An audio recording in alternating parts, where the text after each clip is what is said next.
During nighttime patrol in Clayton County, a modified Mercedes-AMG blasted past deputies at insane speeds, weaving through traffic with rapid acceleration and a loud exhaust that stood out instantly. When the Black Hawk unit tried to pull it over, the driver hit it even harder, and the chase was on.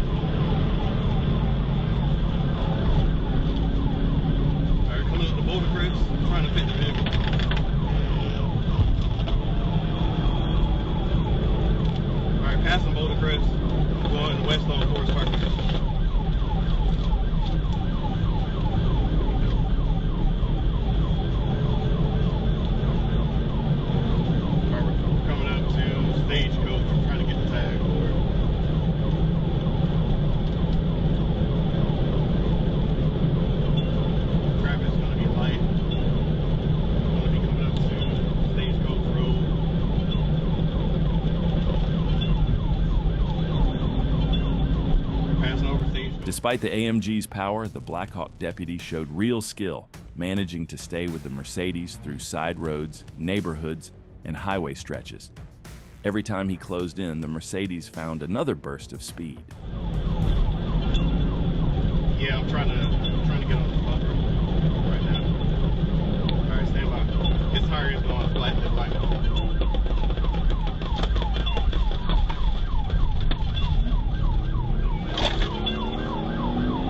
I'm trying to get up to him.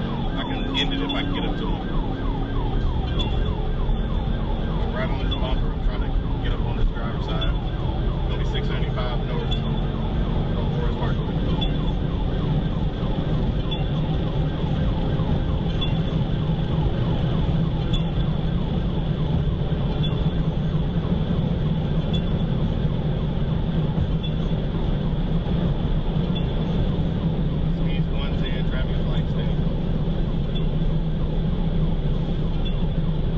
As the chase reached a highway interchange, the AMG pushed even harder and finally opened enough distance to disappear completely. Deputies checked nearby exits and roads but couldn't relocate it. With no visual contact left, the pursuit was terminated. The Mercedes and its driver were never found. On June 18, 2023, a cocky dirt bike rider came down Geyer Springs Road, doing a full wheelie right past a trooper. The trooper flipped around and hit the lights, but the rider faked a stop, then blasted away, cutting through parking lots, looping behind ASP headquarters, and jumping back onto the street. 10-4, is it going to be the dirt bike? 10-4, black male, black shirt, white helmet, going north on Geyer Springs. Traffic's medium, speeds 50, passenger air. North alternate units in there, 1063, 1063.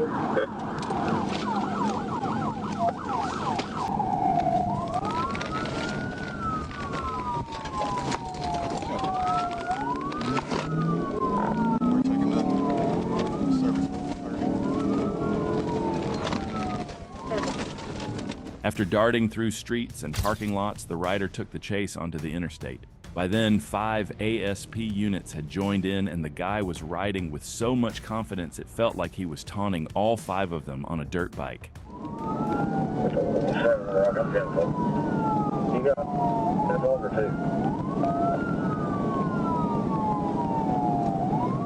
There's 2 units involved.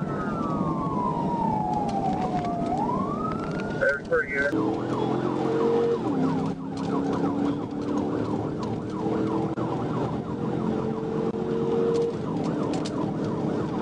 We're back on the service road.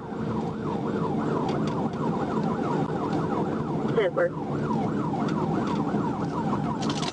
Stop, state police, stop! Okay, but on Texas 130.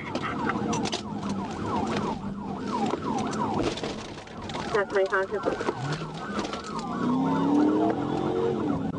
42 on the right. 70, 90. 10-4. Getting back on the service road, Otter Creek. 10-4, back on the service road.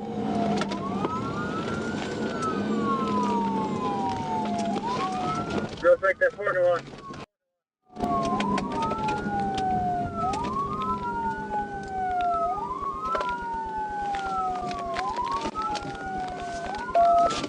Troopers caught quick glimpses of him near McDaniel Road, but he kept cutting across fields and slipping through fence openings before anyone could get close.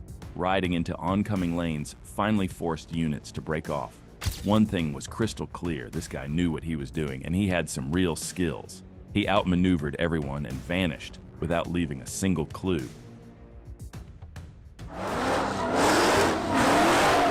On August 2nd, 2020 in Houston, a car meet was packed. Supercars, tons of Chargers, and a crowd ready for a show. One car stood out: a loud gold Dodge Charger filming a music video with non-stop burnouts and donuts. Then police rolled in and instantly locked onto the loudest car in the lot, the gold Charger.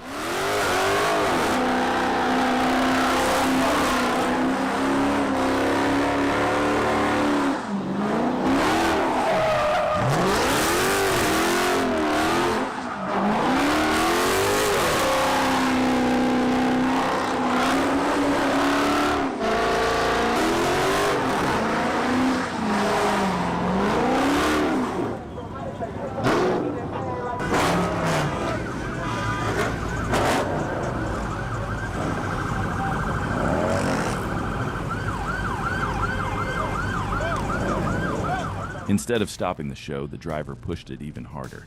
He drifted corners, hammered the throttle, and turned a simple video shoot into a chase.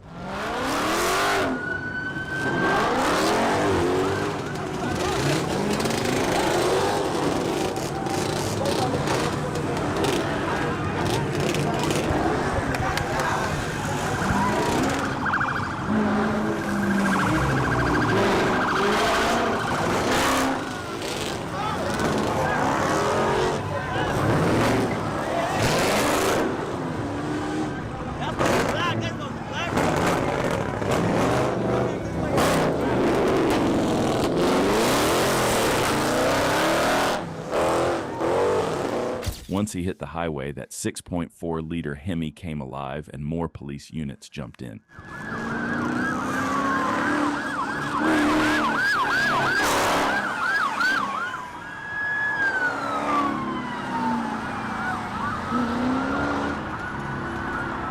The gold Charger kept outrunning unit after unit, stretching the gap until the chase finally fell apart.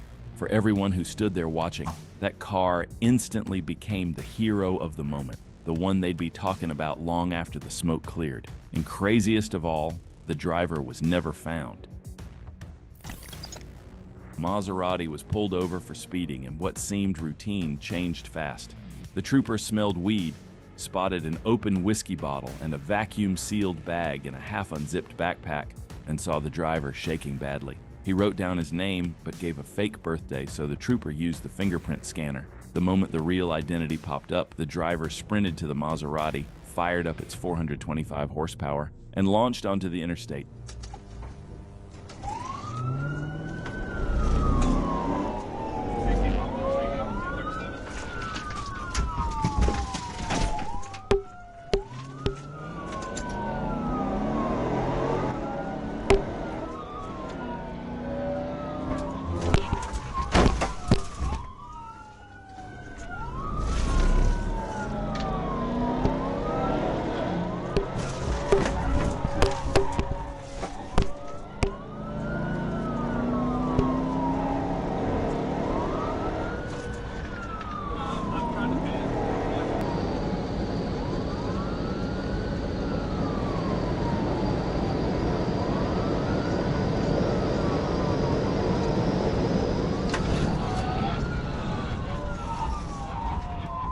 The Maserati hit 140 miles per hour, and then he did something wild.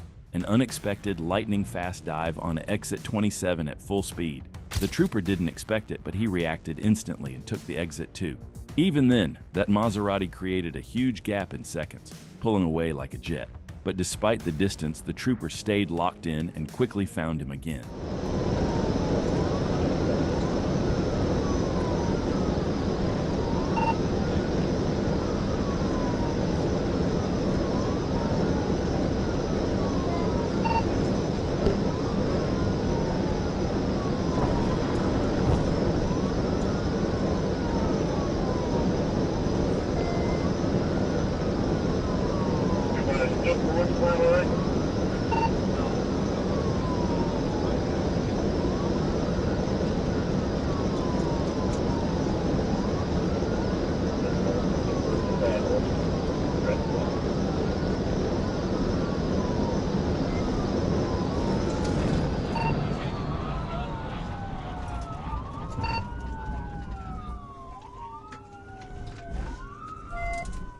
Nearly 15 miles later, the Maserati pulled the same stunt. Another last-second, high-speed exit at exit 12 with 0 brake lights. The trooper knew matching that move would cause a crash, so he overshot the ramp, looped around, and tried to rejoin the chase. But when he came back, the Maserati was gone. Troopers already had his fingerprints from earlier. They didn't need to find the Maserati that night. With his identity confirmed, they tracked him down and arrested him the very next day. In Los Angeles, October 2025, a stolen Jaguar tied to an assault on an officer flew down the 10 freeway at 130 miles per hour. The driver weaved through traffic like he'd done it 100 times before. No panic, no flinching, just smooth, confident driving. We're going to stick with it, continuing southbound 110 freeway through downtown LA.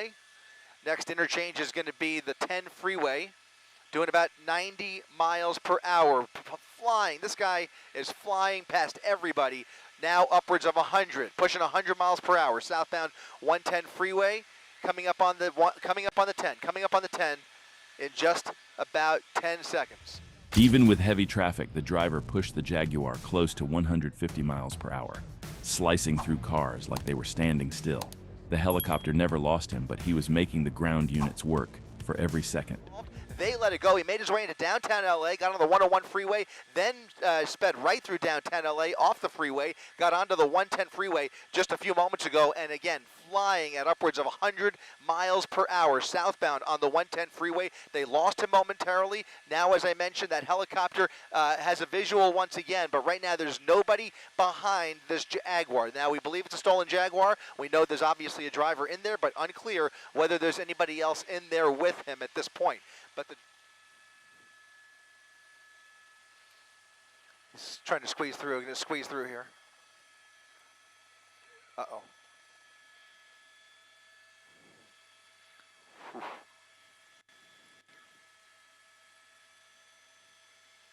East on Manchester, under the 110 freeway. Now moving away from us here. He's under the freeway, under the overpass, right? He did not come out the other side. Yet. This is always a tricky point. It's always a telltale sign. If they're looking to dump the vehicle, sometimes they will stop under the freeway. He's out of the vehicle. The vehicle's rolling. The vehicle is rolling into the intersection. He is on foot under that freeway. He is under the overpass, and there is nobody behind him. He may very well walk away from this crime. Now look at this. That Jaguar is moving on its own, bumping into that van. This is incredible. That driver's seat, by my observation, is empty, and now that Jaguar is coming to a stop there in the middle of the intersection at Manchester Boulevard. Right as the Jaguar slipped under the bridge near the 110 freeway, the chase took a sharp turn. The driver jumped out mid-pursuit, leaving the car rolling forward on its own. A few seconds later, it came out the other side, with the helicopter still locked on, but the driver's seat completely empty. Officers swarmed in, but there was no one to catch. That high IQ move saved the driver, and to this day, no arrest has been reported. Try and open it up. Is it okay? It's open, and here it comes to an end. Into a pole. Ah, shucks, he says. On August 17, 2024, in Little Rock, ASP Trooper Brandon Walker was cruising when an SRT Jeep blew past him at insane speed, nearly clipping 2 cars in front of it. Walker hit the lights immediately, and just like that, the chase was on. Off the radio.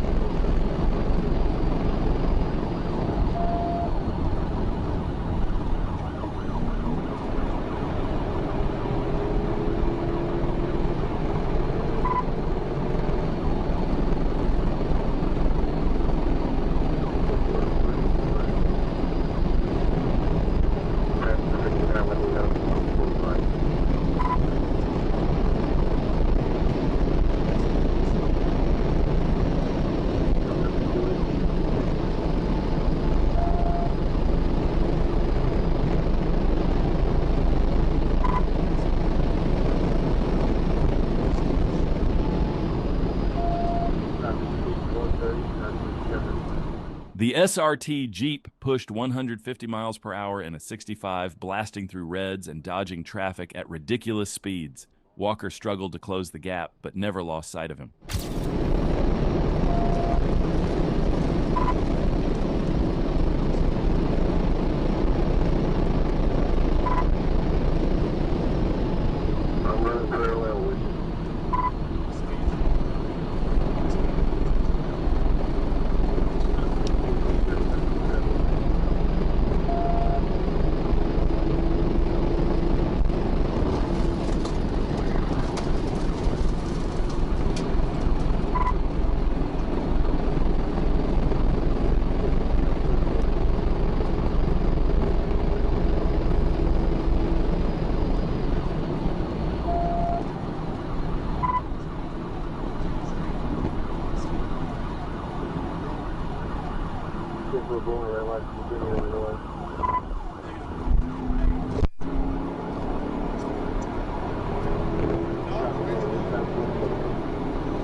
At around 80 miles per hour, the SRT threw a hard right turn. Its big brakes saved it, but the trooper almost slid into a light pole trying to follow. The gap exploded instantly.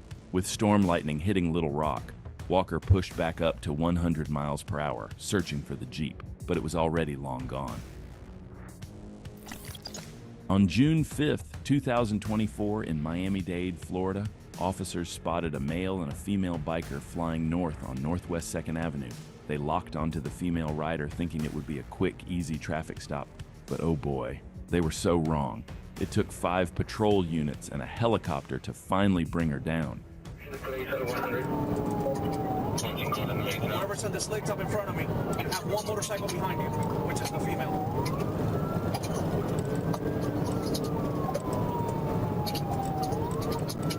Alright, southbound approaching the Golden Glades. Speeds of 100. Traffic is still medium. Medium traffic 100.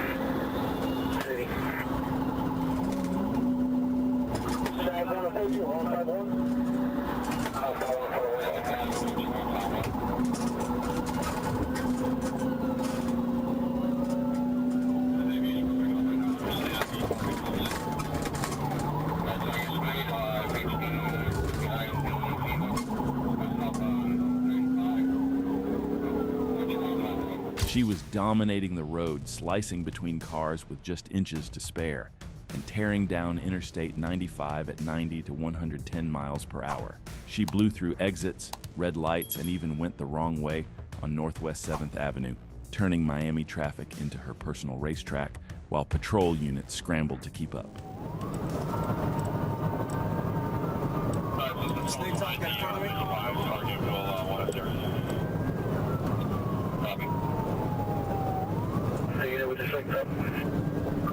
Alright, I'm secondary unit now, Miami.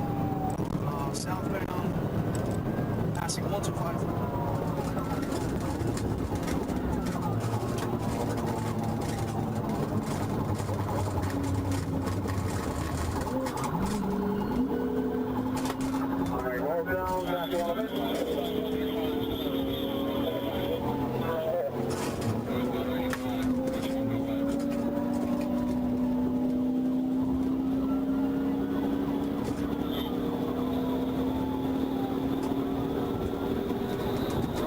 The road, speeds of 56 miles an hour, approaching the Glades from 7th.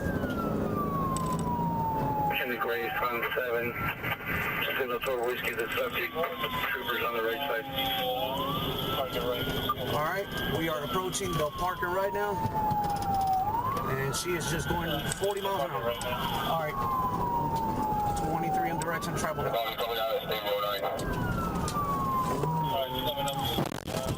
Signal 4, signal 4.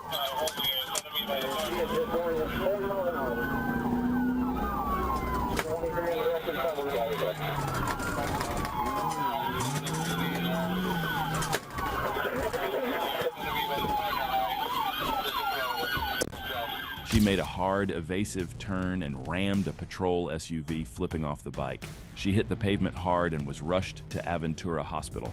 Identified as 30 years old, Daniela Montoya, she's now facing a stack of charges, but hey, at least she's got some great helicopter and dash cam footage to show her grandkids one day. On October 3rd, 2019, a black Dodge Charger blew past Corporal McDonald on Interstate 430, cutting from lane 1 to lane 3 so fast it almost hit another driver. When the trooper tried to close the distance, the Charger just kept getting faster, then shot off the interstate toward Highway 10. The chase was on.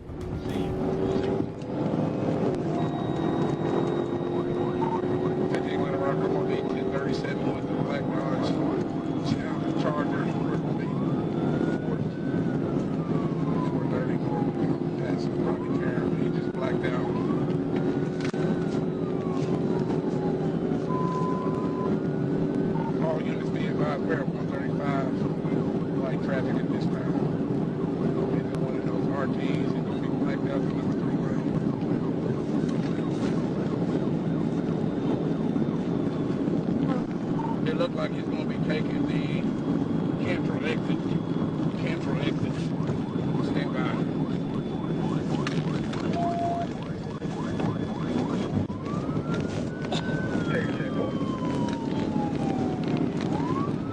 He's going to be turning. He's going to be turning.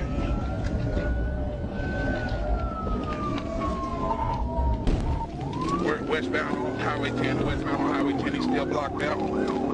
Suspect pulled the classic move. He killed his headlights, trying to disappear completely while still running at high speed. The trooper kept pushing westbound, but the Charger's blackout tactic started making visual contact harder and harder.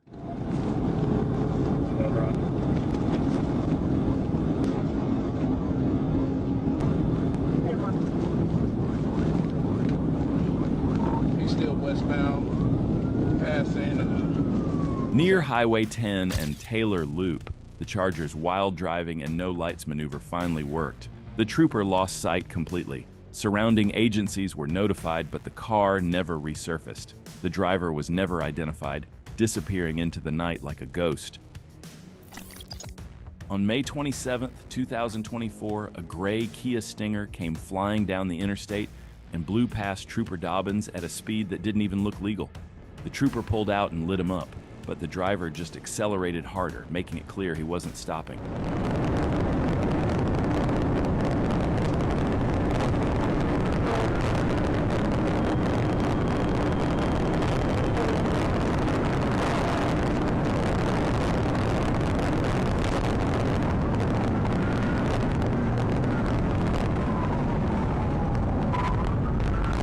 The driver showed he had some driving skill, drifting around cars and using the shoulder to open gaps. Then he pulled his riskiest move yet.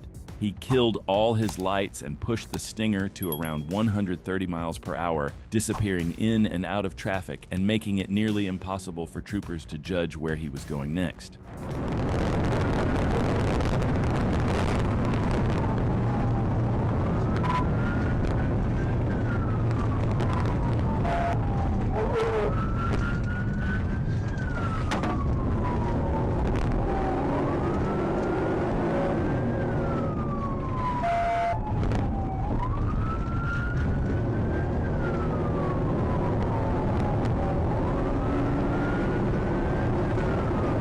A few miles later, the Stinger crested a hill with no lights and vanished completely. Trooper Dobbins checked exits and service roads, but there was nothing to follow. With no visual and no safe way to continue, the pursuit was shut down and the driver was never identified.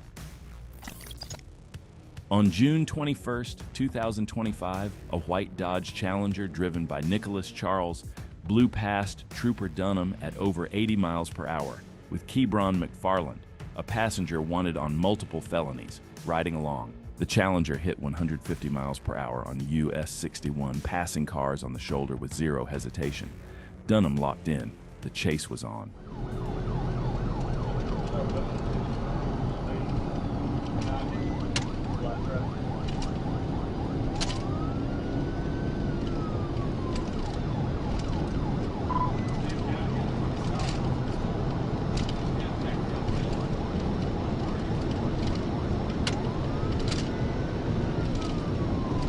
County and Osceola.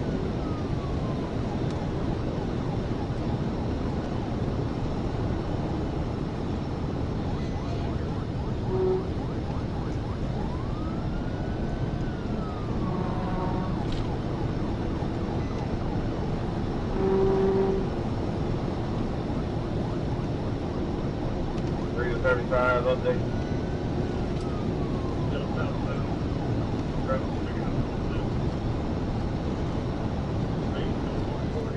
The Challenger stormed into Luxora at 140 miles per hour, then turned onto Highway 158 and pushed an estimated 160 miles per hour. Dunham was pushing his cruiser to the limit, hitting 140 miles per hour, but even flat out, it wasn't enough.